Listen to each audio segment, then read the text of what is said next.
we do know Firebat. He is a newcomer to the scene, but he's also starting to gather a lot of fans. In fact, before Firebat was starting to get invites to a lot of these events, he was also playing an incredible amount of weekly cups.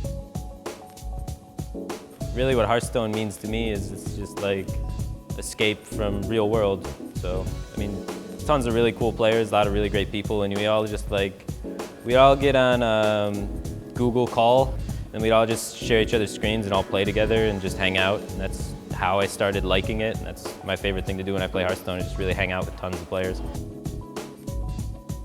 I work and I'm a student, so I'm taking online classes at Washtenaw Community College, and that's sort of what I do. And then I work part-time.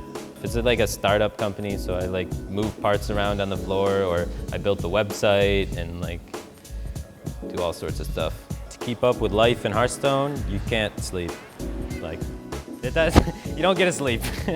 You go to like work, you do your schoolwork, you hang out with your girlfriend or your family or whatever, and then at the end of the day, you're like, I would rather play Hearthstone than sleep. And that's what's gonna make you a pro player. I put a lot of time into it, and I'm one of the few players that does all the math and stuff. So like, I have just spreadsheets on spreadsheets on spreadsheets on spreadsheets of like all the math between draws and RNG and all that stuff, and I get really in depth into it, because like when I commit to doing something, I try and do it as best as I possibly can.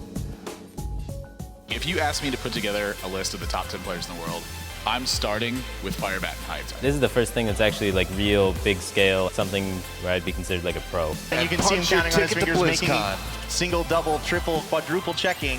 Yeah, Firebat, he is going to BlizzCon, a 3-1 victory over Hype. We have our first qualifier from the Americas.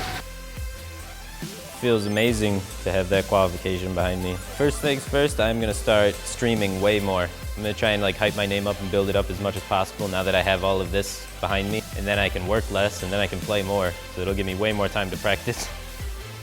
Winning BlizzCon would be life-changing, because I would be a pro gamer, and that's my dream. And so I'm gonna do whatever it takes.